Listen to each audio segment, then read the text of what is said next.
ሰላም እንዴት ከረማችሁ አለን። ዛሬ ደግሞ በአይነቱ ልዩ የሆነ ትምህርት ነው ይዘን የምንቀርበው። ይህም መጠበቅን ማቆም ከመጠበቅ ጋር በተያያዘ በእርግጥ ጤናማ የሆነ መጠበቅ አለ፣ አምላክን መጠበቅ አለ፣ የሆነ ነገር ዘርተን እስኪበቅል የምንጠብቀው ነገር አለ፣ ትዕግስት አድርገን እስኪሆን ድረስ ደግሞ በትዕግስት ብዙ ነገሮች አሉ። ግን አሁን ዛሬ ትኩረት አድርገን ጤናማ ያልሆነ መጠበቅ ነው ወይም ደግሞ ለዘርፈ ብዙ ስብራት እና ህመም ሊዳርገን የሚችለውን የመጠበቅ ችግር ወይም መጠበቅ ይዞት የሚመጣው ዘርፈ ብዙ ጉዳትን አያይዘን ነው የምናየው ማለት ነው። እንግዲህ በእርግጥም ጥናቶች እንደሚያሳዩት ከሆነ ለሰዎች የስነ ልቦና ስብራት ተጠቃሽ ከሆኑ ፋክተሮች መካከል አንዱና ዋነኛው መጠበቅ እንደሆነ የተለያዩ ጥናቶች በተለያየ አይነት መንገድ ያሳዩናል። እነ ዴል ካርኔጊ የጻፏቸው አስተምህሮቶችና መጽሐፍቶች ውስጥ እንኳን ካየን ግንባር ቀደም ተብሎ ከሚጠቀስ ብዙዎችን ደካማ፣ ልፍስፍስ፣ ኃላፊነት የማይሰማቸው ከሚያደርጉ ተጠቃሽ ፋክተሮች መካከል አንዱ መጠበቅ ነው። ይሄ ብቻ አይደለም፣ ፈሪ፣ በፍርሃት የተያዘ እንድንሆን በእርግጥም ሰርተኒቲ ወይም እርግጠኝነት በህይወታችን እስኪጎል ድረስ ለፍርሃት፣ ለጥርጣሬ፣ ለስጋት ይሆን አይሆን እንዲህ ለሚል ግምት ከሚዳርገን ኢናዲሽን የግል ህይወት ንድፈ ሀሳብ ወይም ፕላን በህይወታችን ውስጥ እንዳይኖረን ከሚያደርግ ይሄ ብቻ አይደለም፣ በህይወታችን ውስጥ በራሳችን መተማመን፣ በራሳችን መቆም፣ በራሳችን መወሰን፣ በራሳችን ነገሮችን ማድረግ የምንችልበትን አቅም ሁሉ ቀምቶ ጥገኛ የዛ የምንጠብቅበት አካል ወይም የምንጠብቀው አካል ባሪያ፣ ልጥፍ፣ ፓራሳይት ከማድረግ አንጻር ዘርፈ ብዙ ጉዳት እንዳለው በእርግጥም በዕለት ተዕለት ህይወታችን ውስጥ የምናስተውለው ነው። ብዙዎቻችን ከትዳር አጋሮቻችን እንጠብቃለን፣ ከስራ ቦታ እንጠብቃለን፣ ከልጆቻችን እንጠብቃለን፣ በዙሪያችን ካሉ ከጓደኞች ከምናውቃቸው ከዘመድ ከአዝማድ እንጠብቃለን። በመጠበቅ ውስጥ ግን በጣም በሚያሳዝን ሁኔታ ዛሬን ማጣጣም፣ ዛሬን መሆን፣ ዛሬን ማድረግ የሚችለውን ነገር ሳናደርግ እንዲሁ በተስፋ ለጊዜ መባከን፣ ለሀብት መባከን፣ ለጉልበት መባከን ሁሉ ስንዳረግ የምናስተውለው ነገር ቀላል አይደለም። በእርግጥም ጠብቀን የጠበቅነው ነገር ሲቀር ደግሞ ይዞ የሚመጣው ተጨማሪ ዘርፈ ብዙ የስነ ልቦና ችግሮች ሁሉ ትራውማታይዝ ሁሉ እንሆናለን። ከዛ በኋላ ትዕግስት የሚባለው ከዛ በኋላ እንደገና እውነተኛና ጤናማ የሆነውን ልናገኘው የምንችለውን ነገር ሁሉ መጠበቅ የምንችልበትን አቅም እስከ መቀማት ድረስ የፈሪ የኬቭማን ወይም የዋሻ ሰው ኑሮ፣ ቀንድ አውጣ ኑሮ አይነት ለመኖር ሁሉ የምንዳረግበት ችግር ነው መጠበቅ። በሌላ መልኩ ደግሞ ካየ ነው ሂዶ ይሄ በነገራችን ላይ ለቅይማት ለመቀየም ከሚዳርጉ ቅይማት ብቻ ሳይሆን ቂም ለመያዝ ቂም ብቻ ሳይሆን በቀለኛ ለመሆኑ ነው ከሚዳርግ ተጠቃሽ ፋክተር መካከል አንዱና ዋነኛው ጠብቀን የጠበቅነው በቦታው የጠበቅነው በጊዜው ሳይሆን ሲቀር የሚፈጠርብን ስብራት ነው። አያይዘን ማየትም እንችላለን።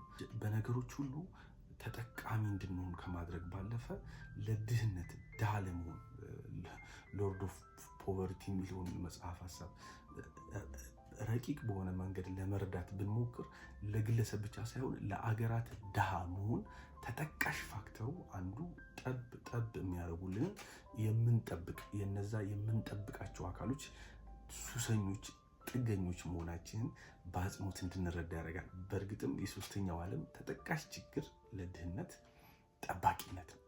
ስንዴ እንጠብቃለን፣ ዝናብ እንጠብቃለን፣ ብዙ ነገር እንጠብቃለን እና በራሳችን ማድረግ የሚጠበቅብንን በግል ጥረታችን ልናሳካው ልናድርገውና ልንመታው የሚገባውን የስኬት ከፍታና ማማ እንዳንጨብጥ እንዳንይዝ ከሚያደርገን ተጠቃሽ ፋክተር መካከል አንዱ እንደሆነ መረዳት እንችላለን። ኦቨርኦል ግን ለዘርፈ ብዙ ግጭት ጓደኝነት ውስጥ፣ ትዳር ቦታ ላይ፣ ስራ ቦታ ላይ ከሚዳርገን በነገራችን ላይ ተጠቃሽ ግጭት መንስኤ ተብሎ ከሚጠቀሱት ፋክተሮች መካከል አንዱ መጠበቅ ነው። እሱ ያደርገዋል፣ እሱ ይሰራዋል፣ እሱ ያሟለዋል፣ እሷ ትደርስለታለች፣ እሷ የሚለው ነገር እንደ አገር ሁሉ ማህበራዊ ኃላፊነታችን እንዳንወጣ ከማድረግ ዘርፈ ብዙ ምድራዊና ዓለማዊ ችግር ባለፈ ለመንፈሳዊ ቅይማት በእርግጥም አምነን በሱ በኩል ያስደርግልናል ብለን አምላክ ላይ ተንጠልጥለን የጠበቅነው ነገር ሲቀር ቅይማታችን ወደ ጎን ከሰዎቹ ጋር ብቻ ሳይሆን አንዳንዴ ሊያድግ የሚችልበት ወደ ላይ ወደ አምላክ ጋር ግጭትም ሊፈጥር የሚችልበትን ተጨባጭ ኬዞች በእኛ ሙያ ውስጥ ስናስተውል ከርመናል። ስለዚህ ግጭቱ አድጎ ሂዶ ከአምላክ ጋር እስከመድረስ ድረስ ሊዳርግ የሚችልበት እድል በመጠበቅ ውስጥ እንዳለ እንረዳለን ማለት ነው። ስለዚህ ከስጋዊ ምድራዊ ብቻ ሳይሆን ባለፈ አእምሯዊ ነገሮች ባለፈ ለመንፈሳዊ ችግር ሁሉ እስከ መዳረግ ድረስ ተጠቃሽ ፋክተር መጠበቅ እንደሆነ ግልጽ ነው። ስለዚህ እንዴት መጠበቅ እናቁም? እንዴት ከመጠበቅ እንላቀቅ? በእርግጥም ጠብቀን ከምናጣ ሳንጠብቅ የሚጠበቅብንን እያደረግን ሰዎች ቢያደርጉልን ሰርፕራይዝ ነው፣ ደስ የሚል ስሜት አለው። ስለዚህ መጠበቅን አቁመን ኦፍኮርስ ሰዎች ላያረጉ ይችላሉ፣ ግን መጠበቅን አቁመን እኛ የሚጠበቅብንን ወደ ማድረግ ሊረዱን የሚችሉ የተለያዩ ስልቶች አሉ። እሱን አካፍላችኋለሁ። አሁንም ሰብስክራይብ፣ ላይክ፣ ኮሜንት ማድረጋችሁን አትዘንጉ። አመሰግናለሁ። የመጀመሪያው ተጠቃሽ ፋክተር ኃላፊነትን መውሰድ ነው። አዎ ሰዎች ጠባቂ የሚሆኑት ኃላፊነታቸውን ለሌላ ሰው አሳልፈው ሲሰጡ፣ ከሌሎች ሲጠብቁ፣ ግዴለሽ ሲሆኑ፣ ደንታቢ ሲሆኑ፣ ሌሎች ላይ ሲያላክኩ፣ በሌሎች ላይ ሲደገፉ የሚወለደው። አሁን ግን ኃላፊነትን መውሰድ፣ ተጠያቂ ራስን ማድረግ፣ ራስን ባለድርሻ ማድረግ፣ የሚጠበቅብንን ለማድረግ እኔ ኃላፊነት አለብኝ ብለን ራሳችንን ማስነሳት መቻል የመጀመሪያው ተመካሪ ስልት ሲሆን፣ ሁለተኛ በራስ መቆም። ኦፍኮርስ በሁለት እግር ለመቆም ራስን ማስገደድ መቻል። የስ ሌሎች ላይ ያለንን ጥገኝነት፣ ሌሎች ላይ ያለንን መንጠልጠል በቻልነው ሁሉ በነገሮች ሁሉ ለመቀነስ ኖት ኦንሊ አካላዊ ብቻ አይደለም፣ በሀሳብ ደረጃም ጭምር እነሱ የሚለውን ወደ ሌሎች ነገሮቻችን ኢንክላይን የምናደርግበት ኢንስቲትዩሽን ሁሉ ለመዝጋት መሞከር እና በራስ ለመቆም መሞከር። ሁለተኛ ራስን መሆን፣ የራስን መቀበል። ራስን መሆን ስንል እንደ ራሳችን አንዱ መጠበቅ አስመሳይ፣ በሌሎች ውስጥ እንድንደበቅ፣ የሌሎችን ከለር እንድንሆን፣ በሌሎች ውስጥ እንድንዋጥ ያደርገናል። አሁን ግን ራስን መሆን መቻል። ራስን መሆን ማለት የኛ የሆነውን ነገር ሁሉ መቀበል መቻል፣ ለኛ ለሆነው ነገር ሁሉ ዋጋ መስጠት፣ በላጭነትን መስጠት። ይህ ብቻ ሳይሆን የኛ የሆነውን ነገር ደግሞ መቀበል የተያያዘ ነው። ስለዚህ ራስን መሆን፣ ራስን መቀበል በእርግጥም ተመካሪ ስልት ነው። ሌላ መወሰን መቻል፣ አለመጠበቅ ከሌሎች ሊወስኑልን የማይችሉት ብዙ ነገሮች አሉ። ኦፍኮርስ ምክር፣ ሀሳብ፣ የተያዙ ነገሮች አሉ፣ መደጋገፍና የሚባሉት ነገሮች አሉ። እነሱን አይደለም ግን ክሪቲካሊ ማድረግ ያለብን ነገር ከማድረግ አንጻር መወሰን መቻል። ሌላው ምንድነው?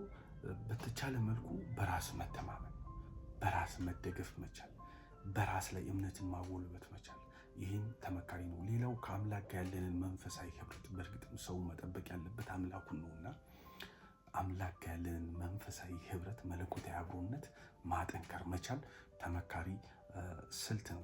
በሌላ መልኩ ደግሞ አሁንም መጠበቅን ለማቆም እና የሚጠበቅብንን ወደ ማድረግ ራሳችንን ለማምጣት ከሚመከሩ ስልቶች መካከል አንዱ ውድቀትን አለመፍራት። በእርግጥም ለውድቀት ራስን ማዘጋጀት። በእርግጥም የስኬት አንደኛው ክፍል ውድቀት። ያለ ውድቀት መሞከር የለም። ያለ ሙከራ ውድቀትና ስኬት አይመጡም። ስለዚህ በተቻለን መልኩ ለውድቀት ራስን ማዘጋጀት ተመካሪ ስልት ነው። ይህን መጠበቅን እንድናቆም፣ መፍራትን እንድናቆም ከማስቻል አንጻር ዘርፈ ብዙ ፋይዳ ስላለው ማለት ነው። እንግዲህ ኦቨርኦል የተከበራችሁ እነዚህን መሰል ነገሮች በህይወታችሁ ውስጥ ተግባራዊ በማድረግ ራሳችሁን ከመጠበቅ ነፃ እንደምታወጡ ተስፋ አደርጋለሁ። ቸርን ሰንብት።